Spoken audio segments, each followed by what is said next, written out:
As Washington, D.C.'s central library, the Martin Luther King Jr. Memorial Library serves D.C. residents from every neighborhood and culture in our city, with offerings ranging from makers labs to town halls, co-working to concerts. We go well beyond books. Here, artists and activists, teachers and learners, toddlers and seniors converge to explore our city's past and the infinite potential of its future.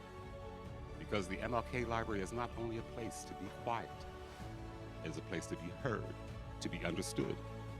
It is a place to explore the possibility of all we can be, and it is a place to just be. Welcome to the Martin Luther King Jr. Memorial Library, celebrating 50 years as Washington, D.C.'s first memorial to Dr. King. Good evening. I'm George Williams. I am the Media Relations Manager for the DC Public Library, and I am pleased to be kicking off this panel. So we're going to start with introductions so that you know who is on the panel with us and what they are going to bring to this really interesting discussion about banned books and cancel culture. To my immediate left and your right is Stephen A. Crockett Jr. He is the opinion editor at HuffPost. Born and raised in Washington, D.C., his opinionated work began around the age of 7 when he argued successfully that the Boy Scouts was not a group he needed to belong to. His previous work has appeared in The Root, The Washington Post, and the San Jose Mercury News. Thank you for being with us this evening, Stephen. Thank you for having me. Cool. Panama Jackson is the award-winning writer, author, and columnist for thegrio.com and host of the Dear Culture podcast on the Griot Black Podcast Network. He is the co-founder and former senior editor of the award-winning website verysmartbrothers.com, cited as the blackest place on the internet by the Washington Post. He graduated from Morehouse College with a degree in economics and holds a master's degree in public policy from the University of Maryland College Park. And he really enjoys getting paid to be black for a living. Last and definitely not least is Richard Reyes Gavilan, who is the executive director of the DC Public Library. In that position, Richard oversees 26 libraries and 600 staff. Since coming to the district, Rich has led a $500 million capital improvement plan that included modernizing the landmark Martin Luther King Jr. Memorial Library, which we are currently in. He holds a bachelor's degree in English from the State University of New York at Albany and a master's in library and information science from the University of Texas at Austin.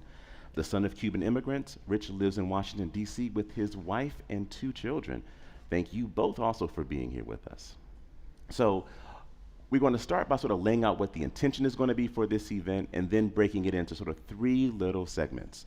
The first part is, when we talk about banned books, it's normally looked at from this very large and sometimes nebulous approach of banning books is bad. But what we wanted to do is sort of talk about what does it mean to ban a book and how do we put that in a broader context where the freedom to read or the freedom not to read speaks to who we are and where we are as a society. So sort of with that, we want to set the table by first turning it over to Rich to explain what does it mean for a library to ban a book? You know, it's not difficult to understand. Libraries ban books typically when they are pressured by parents, community groups, elected officials to remove a book off a shelf. And books are removed for a host of reasons. Most recently, it's usually about anything that has to do with sexual content, very specifically now anything that's LGBTQ oriented. Sometimes it's about language. Basically, it's any idea that threatens people.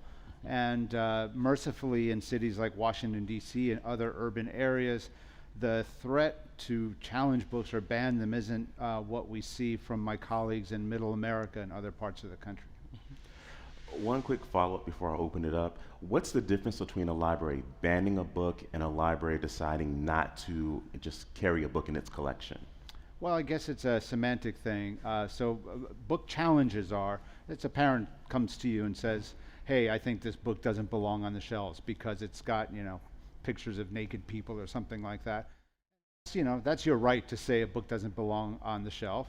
And it's my right to say, well, everyone has that ability to look at this book. So a challenge book is something that is a request. The banning is the actual censoring of a title, saying, okay, we're going to remove this from the shelves, and no one will have access to it any longer. Okay.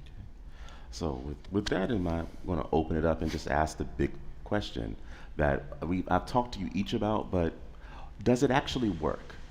In this day and age, does banning a book actually, what does it achieve? Or what does it accomplish? Does it accomplish that intended goal? That's to anybody? It's for anybody. I'll get started. First off, pleasure. Thank you for having me here. Excited to be here talking about banned books, cancel culture.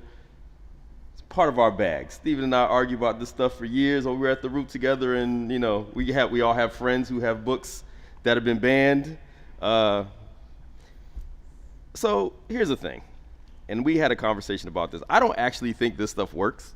Now, I also have to realize I'm saying this from a position being in DC, I'm from Atlanta, like I'm from cities where probably these things don't actually have the intended consequence necessarily, or the pressure doesn't see its way through fruition. But I kind of love it because it creates these conversations about these books that people like me, then we get to write about, right? Like we get to write about the fact that people are trying to ban these books. Then we finally get to talk about them or talk about how difficult it is to read The Bluest Side. No shade to, Toni Morrison, but anybody who wants to ban this book probably hasn't actually even read this thing, because it's like 20 years now. I still haven't finished this book.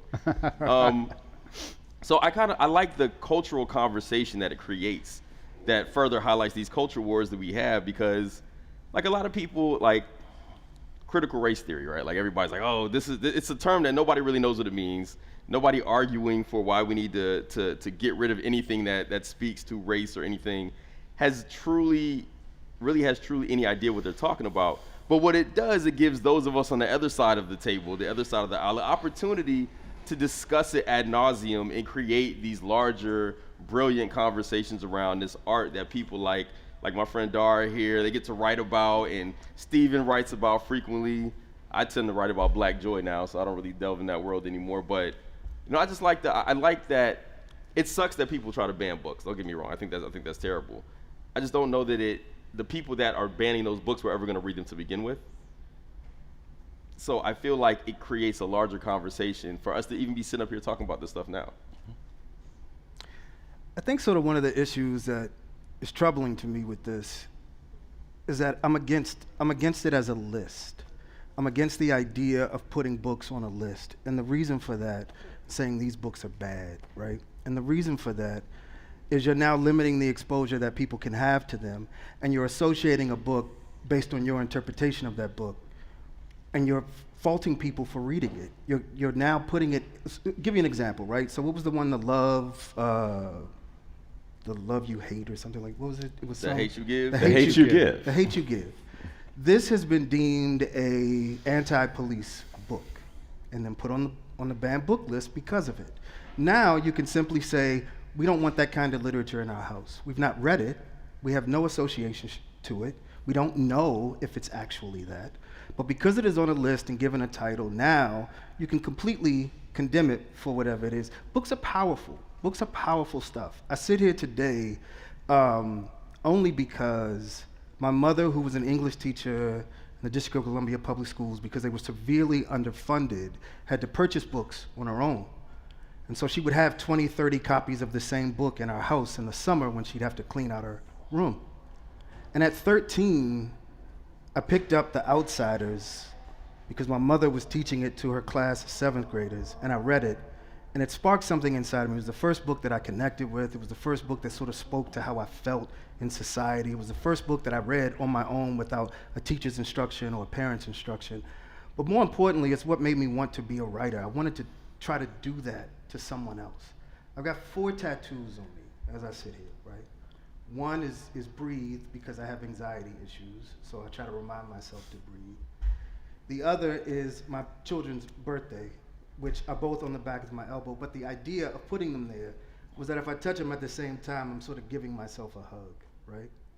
And the other is the opening passage to The Outsiders. That's how powerful books are.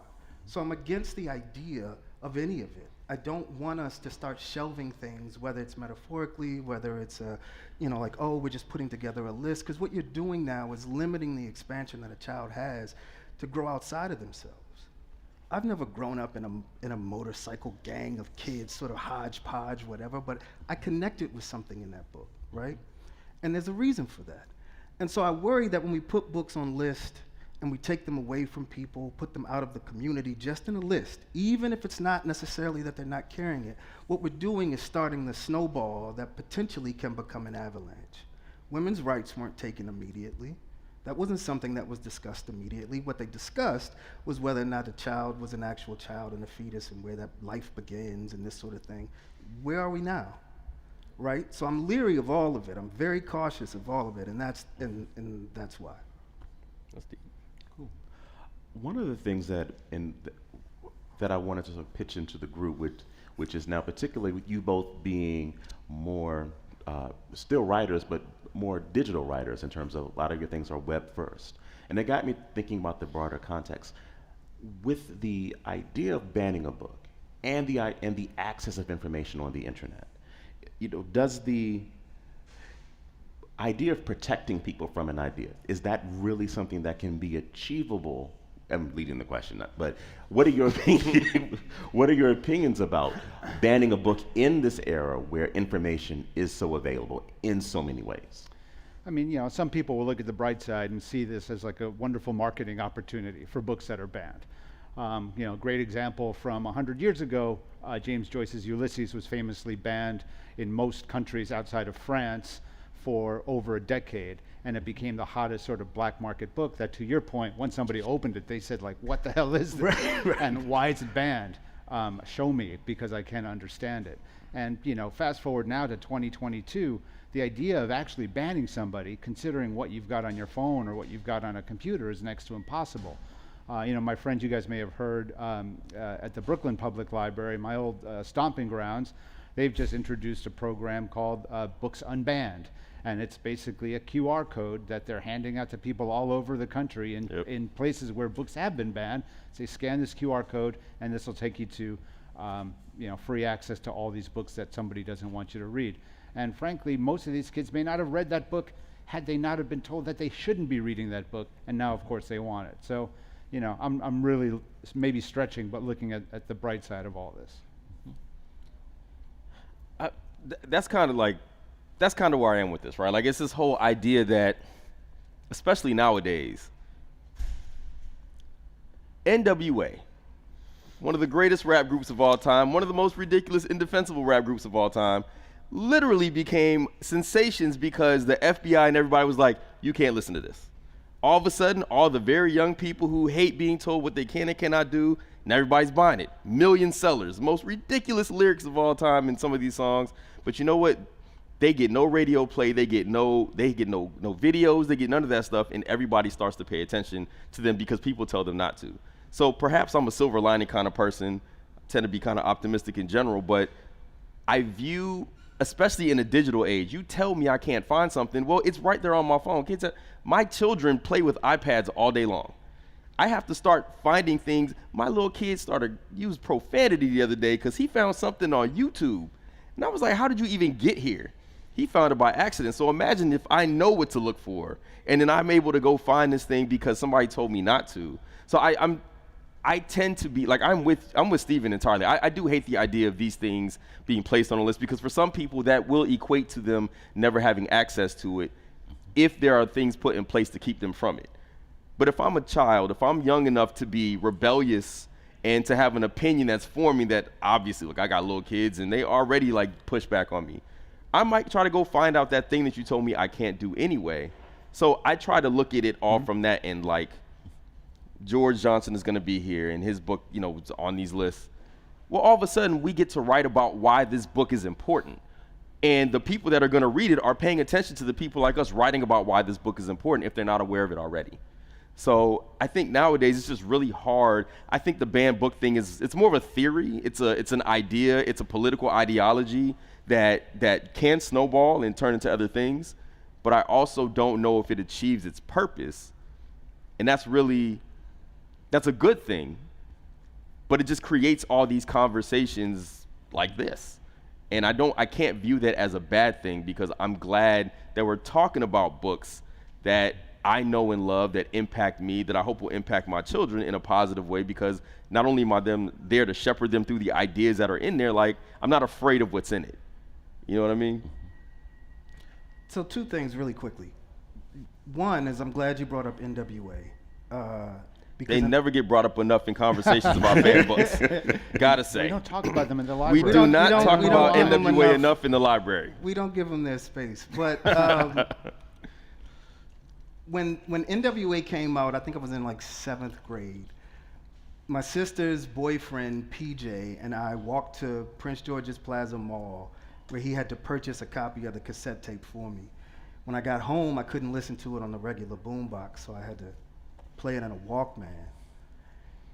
The point is, look at the hoops that I had to jump through in order to get it, right? It's already difficult to get children to read now. We're in an information age with like everything. My daughter, this is what's fascinating. My daughter, who is 3, would rather watch other children play on YouTube Yeah, than my kids actually do. go outside and play. She'd rather sit on my phone and watch other children play with dolls than actually get up and go outside. This is the struggle for every parent, right? It's trying to get the interest of books to children, to try to broaden their imagination, to get them to sit and read. Imagine the hoops that they may have to jump through if this is what it comes down to. It doesn't mean that the exposure doesn't get greater, but the access becomes more limited, right? So NWA blew up, and then they had parental stickers that were on their albums that didn't allow you to purchase them if you were under 18. The potential for there to be this distance with children gets created, and I don't necessarily know if that's the road we want to go down. I'm fine with the exposure. I love that authors get more shine. I love that their books get more shine. I want kids to read. It's one of the reasons in my house I still have physical copies of books. It's important for my children to see these, to write in them, even if it's with crayons, right? But to highlight passages, to have these physical things, because they're quickly getting, everything's digital, right? We don't have Amazon Fires and things in my house. I just don't allow it. I want this to mean something. It has to, right? And in order for it, I think there has to be a level of, we've got to cherish it. We've got to treat it like what it is, right? Our ancestors fought for the opportunity to read. And now you're in a position to say what we're going to read. So you can't stop us from reading, but now you're going to say what is good, bad, this, that. So even in the Midwest, where it's actually taking place, where people are actually, and let's be clear about what this all is, right? This is another Republican talking point to push something. They love to fight wars. This is an imaginary war created against books or CRT or critical race theory or whatever it is, right? It's to create this idea that they are in fact the underdog and this is what they're fighting against. There's a problem with that, and I take offense to it. The reason that I'm passionate about it is because you cannot come for my books. But let me ask you a question, if it's okay. I don't mean to, take over absolutely. your job or anything like that. But like ideologically, do you actually think it's impacting the way that it's intended to? Because that's why I said I feel like it's a theory more than it is something that, and you all that work in libraries would know better than anybody, I imagine. But it feels to me like I said, Listen. I brought NWA into the conversation. Well, let me introduce Rick Ross into the conversation. A couple years ago, there was a Rick Ross, serviceable rapper, but probably a terrible human being. He had a lyric in one of his songs that was interpreted to be supporting date rape. Okay. Listen, I hate to introduce this, but I make a point with this. Everybody was very upset. A lot of the people like us, the people that live in this space where we're arguing about this stuff, were very upset about it. But no, most of those people aren't listening to him anyway, right? So the people that aren't paying attention to him want him to change lyrics to something they'll never listen to. So I think in my head, that's kind of where I live with most of this. Like the spaces where these books were never going to be read because the people kind of controlling the curriculums and the direction that these conversations are going were probably never going to put The Hate U Give on a list to begin with. So I guess for me, I just wonder, do you think it's actually impacting the way that whoever it is, Republicans, whatever persons that are trying to, is it actually impacting? So I think a couple of things. One, really quickly, as a man, and this may be short-sighted, this may be whatever it is, but as a man, if we were having this conversation about abortion 5 years ago, I would have said, it's never going to happen.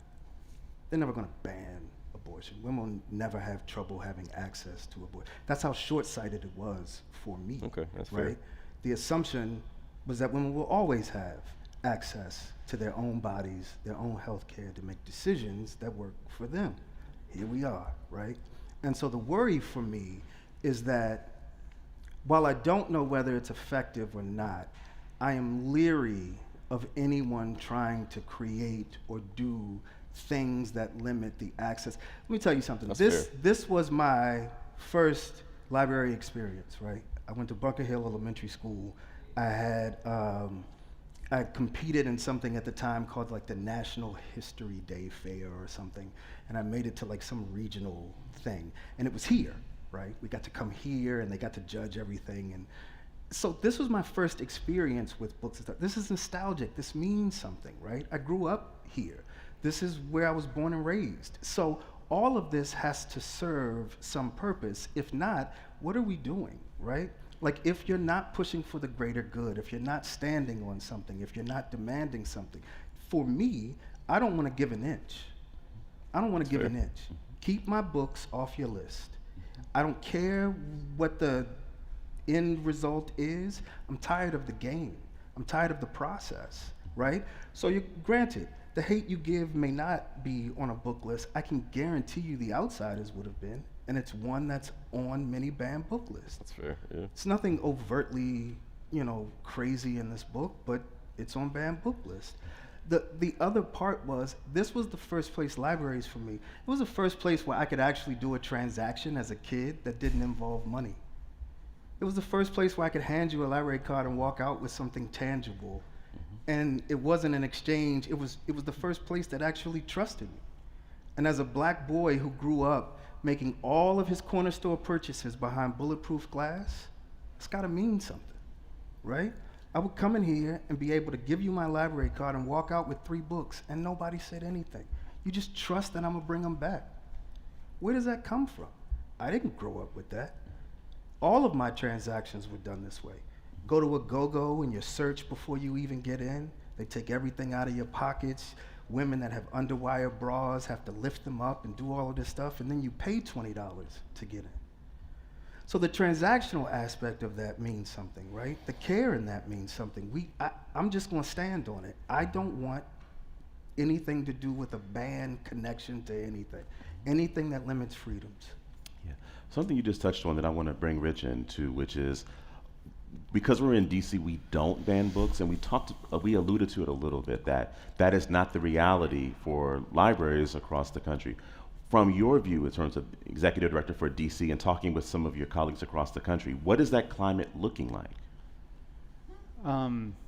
It's otherworldly. To your point a few minutes ago, 5 years ago, we wouldn't dream that we would be living in a country where we were talking about women not having their own reproductive rights or rights to an abortion.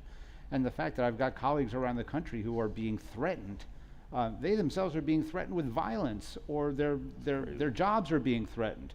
If they have a book on the shelf, I have a colleague who had a sign writing pedophile that was slipped under his office door. Wow. I mean, this is something that you have to sit back and process it, because you couldn't believe it otherwise. So, it's serious.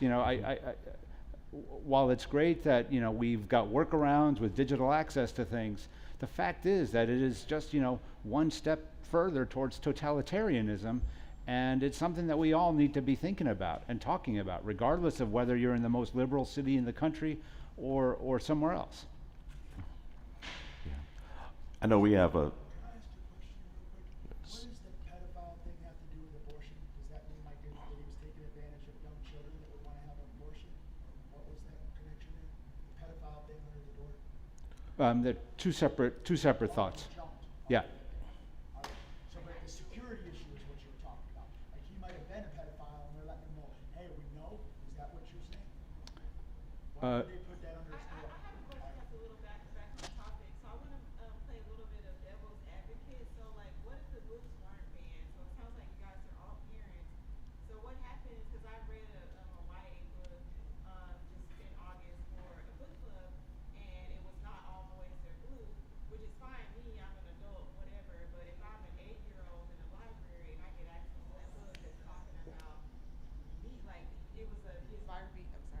it was his biography, and he's speaking about like him being introduced to sex and rape as an 8-year-old child. So an 8-year-old child reading that from that lens, like what do you do in that perspective? Is there some kind of book rating system? Like how do you, like as a parent, like how do you stop that from happening? And I'll pass it. I mean, Yeah, just okay. real quick, I mean, you know, libraries are built on the premise of free and open access to information. For better or worse, you know, kids are expected to have, you know, parents and guardians are ultimately responsible for what books take home, what they read, what websites they visit, who they become friends with, and that's something that we trust them with.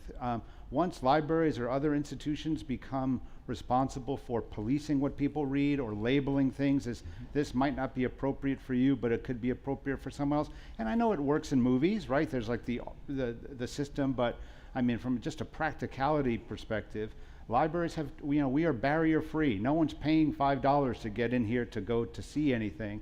It's a free for all. This building has 35,000 visitors per month. And so, you know, we trust parents and caregivers to do their job in terms of working with their kids on what's appropriate and explaining to them what these pictures mean and explaining to them what these difficult concepts mean. And suggestions for like, 'cause I understand what you're saying too, but like with the rate of information that's being put out there, pretty much at the same time, like all of us can create a book, and now that's more books that's out there for the library. How do you inform parents of the contents of the book so that they at least know, like, you know, because you're saying it's on the parents to say, okay, well, not this book, yes, this book. That's extra homework on parents. That's all I'm thinking. Like, how do you, what do you do about that?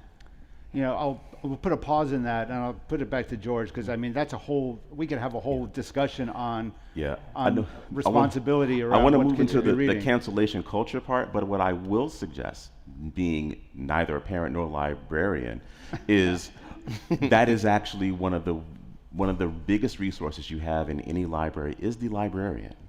So that's where you have the conversation. It's the same as if you are looking for, my child likes books about this topic, or my child likes this books about this topic, or my child is this age, but these are the themes that I'm trying to have my child be exposed to or not be exposed to.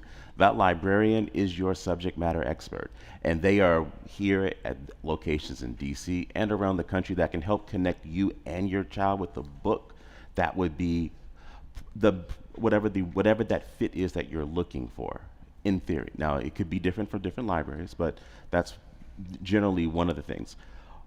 Switching the gears a little bit, because switching the gears slightly into the next part of this is, so there's, you know, the idea we want to have books, we want to have open access, but then what we often see is often some of the same groups and sometimes some of the same people that are looking for open access are interested when someone expresses an opinion on social media of completely shutting that person down, which brings us into that world of sort of cancel culture. And particularly in the media and the social media era, do we think this is something that, does it hold people accountable? Does it punish? What does it actually achieve? And how is it similar or dissimilar from the idea of banning the ideas in a book? Yeah. Oh, sure. Okay. So I feel like a contrarian right now. I'm one of those people that doesn't really believe cancel culture is a thing either. Like, it's a thing in theory, right? Like, it's somebody does something crazy, all of a sudden we all spend a significant amount of time on Twitter, or in my case, we write articles about why people are terrible human beings or why we shouldn't do this. But I feel like the bottom line for most of these things is, where does it actually impact? Like, the impact of the pressure. Does it hold people accountable sometimes? I feel like we have borne witness to some of the most disingenuous apologies of all time in the past several years, right? Like, somebody does something stupid, they're quick to hop online and my bad, y'all. I wasn't thinking. I'm sorry if your feelings were hurt. I wasn't trying to do this, because everybody's concerned about their bottom line. I feel like the only people that's really been canceled was like Chrisette Michele. Like, she made the mistake of hopping on stage during Trump's inauguration, and boom, last time I saw her, she was on a flyer for like the airport, the hangar lounge in Fort Wash. You know what I'm saying? And that hurt my heart because I really like one of her songs. I can't name it, but I'm sure it was really good. So it's like R. Kelly got canceled, but it took documentaries.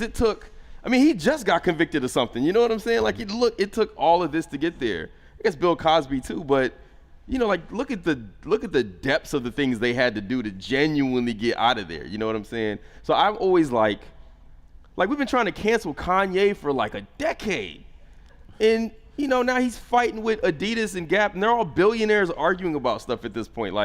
So I just always, I would like to think that the idea of cancel culture, the goal is to genuinely hold people accountable for thoughts or misdeeds or actions that are negatively impacting culture.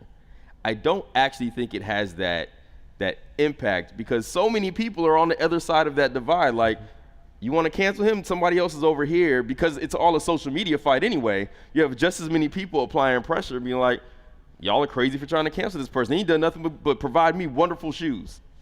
And I'm going to keep wearing my shoes, so, nobody's going to stop me from listening to my R. Kelly TP12 or TP2, 12 play, 2, whatever. Nobody's going to stop me from listening to Chocolate Factory. I'm just going to do it at home. Well, my next door neighbor who's from Chicago, bless her heart, they be having R. Kelly parties. So, What do you guys recommend the biggest thing that could stop, people, the money for books? So, say an author did a bunch of poetry, and it might be in a museum somewhere, but he doesn't even get to see it. What is the best route that you think? Is there a constructive system that really stops? Because I was never in an office myself. I'd love to be in one, and I wouldn't get anything under the door like that. What I'm saying is, let me concentrate here. The security issues of copyrights and of artists and of writers, obviously we'll talk about creative writers, etc., and even nonfiction writers. When somebody's stealing that with all the different levels, they can steal it across the world and pan it out and never pay that artist whatsoever and leave them stranded and poor. Now there's different levels of that, but what do you suggest? What is the strongest thing that can fight against that in a world of technology where you go all out and somebody can steal it and try and act like they did it on a whole other part of the world and you'd never find out? I mean, is there a group that is a stronghold in creative writing especially that fights against anything like that in a creative technology-filled world where this could go all over the place and people can make money without anybody finding out and the person could be left for nothing? I got nothing. I got nothing. Is it just that it would be a national security issue of that much money spent wrong, FBI investigating it, and CIA with the intelligence of it, and the military that would have to come and do something, even around the world? Or what would you do popping in and popping out transmuting, making sure that this stuff isn't going out and that the correct person that originated any of it? Hold up. Yeah, Let us think about that. Let us think about that. That's a deep question. Let us think about that. We have to get back to you on that one. Appreciate it. So, really quickly, just so that we're clear, there's sort of two types of cancel culture. The first is accountability. You've done something, let's say Will Smith goes on stage and smacks Chris Rock.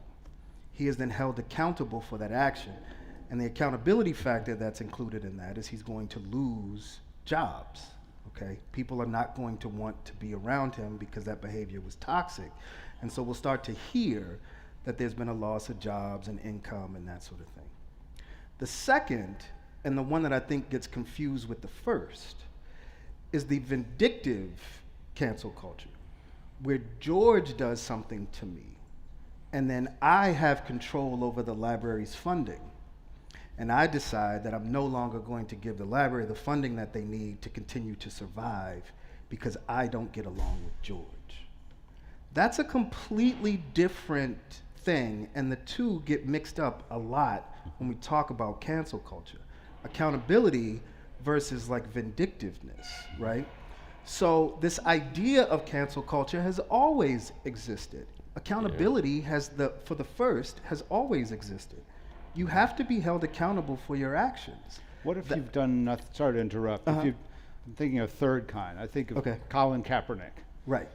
Was ostensibly canceled, right, for Right. kneeling. Right. Doing nothing wrong, wasn't vindictive or anything else, But yet I would suffering the consequences. Right, and I would argue that that's the vindictive side. Right. Okay. That the people that had the power I see. took offense Okay. to the kneeling, and then chose to Okay. keep him out of the league because of it, right? So the idea essentially is this. People have been canceled for whatever that means for ages. You don't get to function in this world doing whatever you want, right? You do toxic behavior, you get a response that usually looks like we don't want that around. The vindictive kind is a little different. It's a piece that I'm actually working on this week called How Conservatives Became Karens. And the idea is essentially this, that at one point conservatives were the Republican, we're closer to God folk. Now they are both the perpetrator and the victim of the things that they create. So you do things like say, these books are bad, they're trying to brainwash our children, and then you act as if this is being hoisted upon you, right? That somehow these books are out here trying to do evil things to our kids, and then you push to relent so that you have this whole rise up from the phoenix, you know, like from the ashes sort of thing. The idea here is essentially that conservatives have begun to push this idea of cancel culture after they've done something in which they should be held accountable. What they don't want to do is be held accountable for what they've done, so they have created a dynamic that exists that says, hey, if you talk down on me, you are essentially trying to cancel me. But the reality is, well, yeah, you've done something that you should be held accountable for. But we don't live there anymore. Now, no one wants to be on the side of anything. This is, again, back to the imaginary wars that have been created. Wokeism, right? This whole idea that I'm fighting against the woke mob, right? Well, where's this woke mob? Is there a uniform? Is there like a... I'm sorry, you don't think there's a woke mob? No. What I think is there's a... We'll get you their address. I don't think there's a woke mob. I think there's a group of people that essentially are saying, you're not going to tread on me, and this is what that looks like. And I think that there's nothing wrong with that. See, this is the problem. As long as powerful white men were in a position of power, there was never an argument. There was no problem. What we're seeing now is the rise up of other marginalized cultures who are standing up for themselves, and now there's all these problems, right? But are they? Hold on one second. There's a question in the back, and she's been politely Yes. raised. Her. It feels like we're living in an age of McCarthyism. So you have people that may not agree with your ideology. And so because they fear that it impacts their privilege economically, then they want to, they create this narrative like these are some bad people. And then, for instance, like with the word woke, it's been misappropriated because when it started out, it was what happened to the guy in Baltimore, and people rose up and said, look, we're tired of this. Right. This is not gonna keep on happening. Right. Then people took the word and misconstrued it to mean anything that we don't believe, we're gonna refer to them as the woke cuckoos. Right. I prefer to call it consciousness. So I have a problem with where we are today. People have been acting out for ages, and we weren't actually going about to get people's addresses and to harass them online. I think the bottom line is that people are afraid to be impacted economically. And when you have fear to express your First Amendment rights, that's something that has a chilling effect on our communication and on the way we live. That's what I'm afraid of. Right. I don't want anybody telling me I can't think outside the box. Right. And so I prefer to say I'm conscious. I'm not woke, I'm conscious. I'm not sleepwalking, I'm conscious. And I just think the reason I'm saying I'm conscious is because people have taken the word woke to basically make everybody that doesn't think like them an aberration. Yeah, we turned everybody into hoteps. I know you. Any more comments? I know you had a question as well. One that sort of. So my question. One more second. Let's get the mic.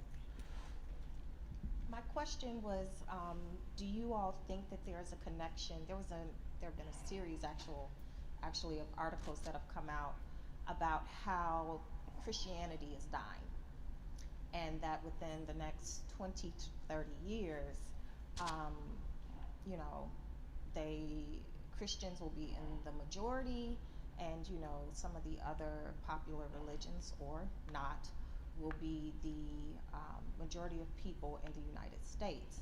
So my question is specifically, do you believe that these are sort of the death throes of the Midwest, Bible Belt, people saying this is our last attempt to salvage what we have that maybe unites us as a people?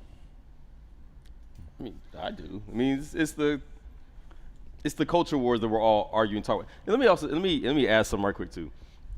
It's so funny because I do have to like recenter when I'm thinking about. I'm fairly cynical about a lot of things. I worked on Capitol Hill for years, so I'm completely cynical about politics and everything.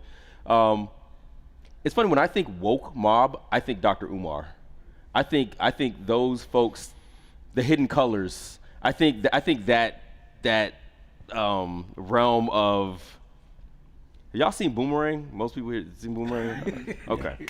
Y'all remember how like Martin Lawrence, they playing pool and he's like, you know, the ISIS papers, there we go. Like that kind of, which, wonderful book by the way. But, you know, like that's when it's funny when I think woke, I think that like people, because that's where woke came. It was really everybody telling folks to stay woke. Something happened, stay woke. And then it kind of, that snowballed into the bigger thing. But I do think that, yes, if there is a population of people who feels like they are losing ground when they've owned the ground for so long, absolutely, right? Like, I haven't read those series of articles. I'm not sure that I actually would, because I would read the title and be like, this is nonsense. Like, I'm not, like, I can't do this. But I do think that's what's happening across the nation in spaces where that's where the banned book thing comes from, right? Like, that's why CRT is a thing, right? All of a sudden, the people are telling us that we're all racist, that there's racist systems, that housing is racist. Well, it is. I mean, the facts bear out that these things are actually true. But until all of a sudden, society is telling you this is a whole, now you're forced to deal with it and reckon with it. And now it's like suppressing the part of you that believes that you've been living like the right way and everybody else. Look, this is going to get real personal real briefly. My mother, I've written about her several times. She passed away recently. Love her, my heart. It was very painful. We used to have these arguments. The whole CRT thing was an actual argument. She tried to tell me racism doesn't exist. My mother's white. She tried to tell me that racism doesn't exist. You know how hard it is to literally look at the woman who birthed you and she's telling you that racism isn't a thing when you're explaining to her how you dealt with it that morning? You know, it's like, so, but part of it for her was because she was a white woman who identified as a white woman, she very much struggled with the idea that who she was, she didn't like the idea of whiteness as a thing. She's like, I'm an individual. Those individuals did something wrong to you. Therefore, you just treat that individual in people of color, black people are all like, nah, it's a system that's been in place. So I think that's what's happening, right? Like the ability to be an individual as white or as whatever your identifier is eroding. And now you start to become part of the bigger system and people are telling you the system is trash and the system is oppressive. And the system is ruining other people's lives like frequently on a daily basis. And now we got videos of police beating everybody down. And now people are looking at this and they're still trying to deny these things, right? It's like, I think it's all vestiges of this idea that I am not them. Stop equating me to them. You're trying to take away the thing that I am, the thing that is good, the thing that has made this country work over and over again. And yes, I mean, I'm not in that position, so I don't know. But I imagine if you kept telling me that who I am, what I do, and where I come from, and all these things, and I've been trashed for hundreds of years, I might feel away too.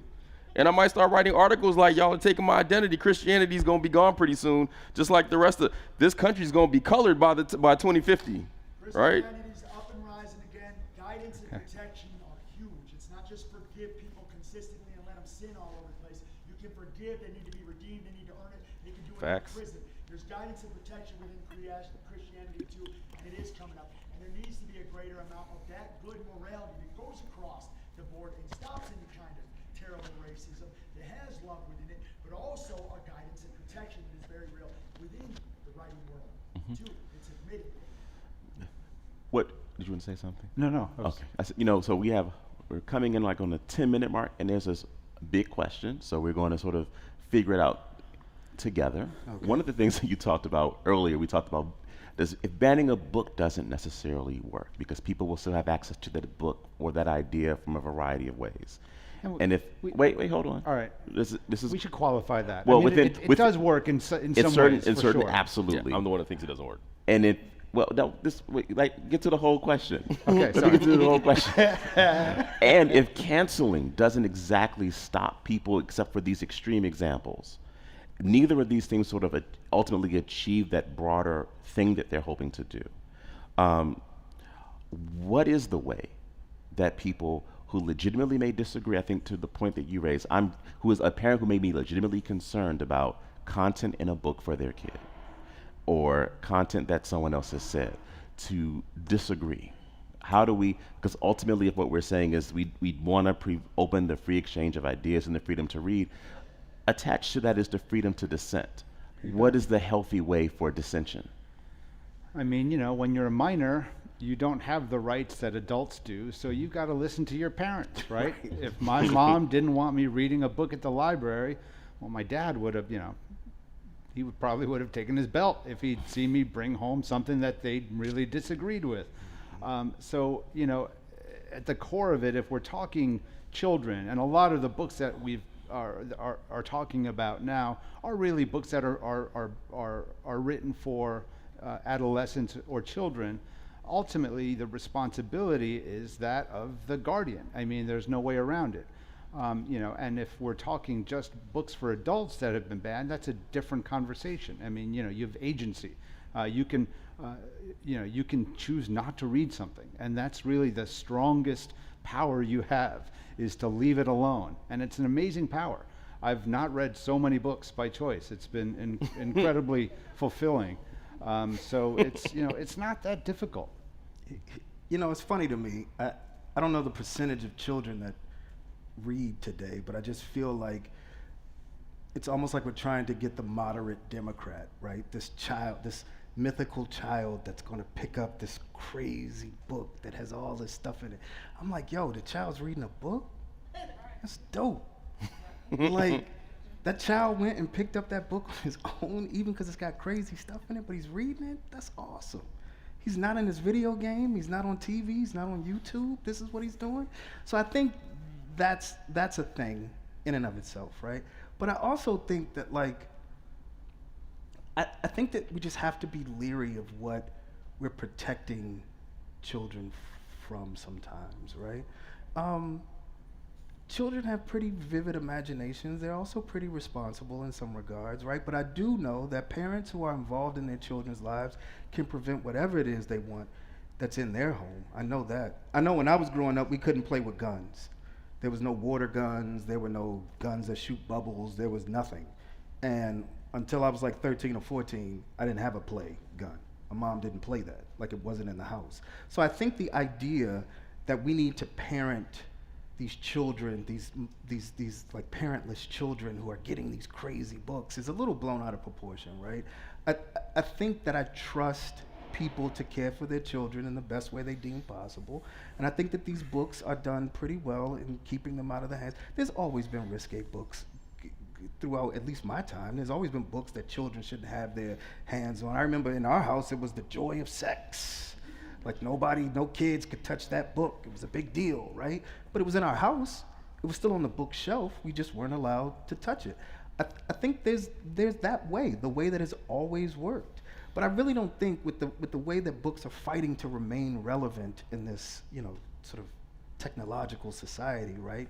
That this idea of that, I don't know how big that is. I just don't.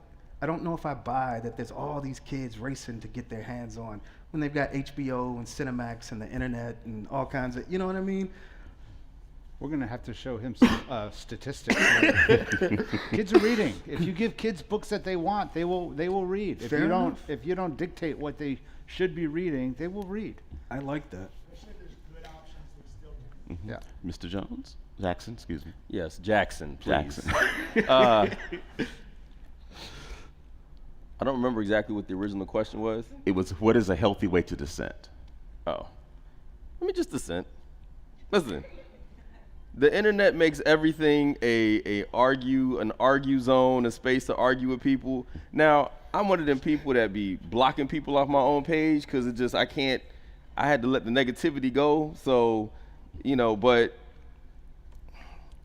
there's always going to be a reason to argue on either side for anything. Especially we're talking about books here, right? And I'm with you. I love that kids are reading. I know my kids love reading. I loved reading, so maybe it's genetic. I don't know. But I also have a ton of books in my house, and eventually that curiosity is going to catch you. You can't look at your iPad all day long. It gets boring at some point, right? So sometimes I'll be surprised. I'll walk in my kid's room, and they'll be looking at a book, and I'm like, go ahead. Hey, look at that. Look at God. Briefly, to your point, you know what also works? If you see a book, I do this with my daughter. So my daughter's 13. So she's in the space where they're assigning all these books at school and stuff like that. So I just Google the books and see what they're about. And I actually like to read my kids' books because that way, most of them aren't that long, but they're books that I haven't read, I'm not familiar with. But they also give me an opportunity to figure out how to talk to my kids about some of these things because otherwise I wouldn't. And if I don't ask, she never tells me, right? So I just, I realize it's a lot of work to read every book that your kids are bringing in. I have 4 kids. This would be difficult, trust me. But I also I will Google a book in a heartbeat to see just the first 5 or 6, whatever the things are, because 1 or 2 of them is going to be an argument about why this book is trash. But at least you get some idea of what's in it, right? And then that gives you the idea whether or not you want to discover what's in that book for yourself first before your kids get to it, or read it with them to try to figure out whether or not what conversations you can have with them. I don't know, maybe I just got a lot of time, so I'm a lot more active in that space, but. Yeah. One other.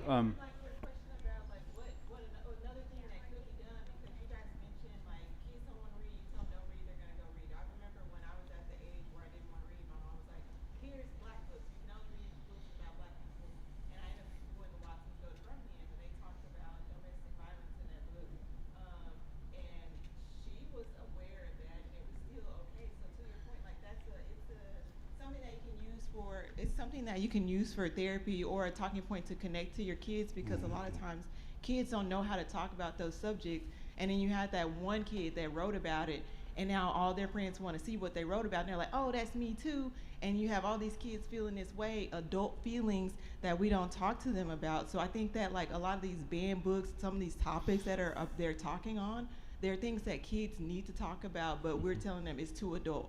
So I don't know if you guys have any thoughts on that. I might just say real quick, I know you have a question, madam. One thing that we don't talk enough about, which I'm a fan of, and people think that's maybe sort of speaking out of both sides of my mouth, is contextualization. So George, you and I talked a little bit earlier this week about Dr. Seuss, and you guys know that a number of Dr. Seuss titles are no longer being published. They have a couple of cartoons with images that are racist images, right? Rather than seeing those books canceled by the publisher, I would have loved some kind of page 1, even written for kids, there are some images here that are really disturbing, and you should talk to your parents about them. Mm-hmm. I think that's a way to learn, but the Seuss Foundation basically decided that they just weren't going to publish them anymore. And, to, I guess, use a badder term, teaching moment, I do think that there are more teaching moments available. And sometimes just saying that this book is not going to be published any longer is one way to sort of kind of stifle the conversation rather than encourage it.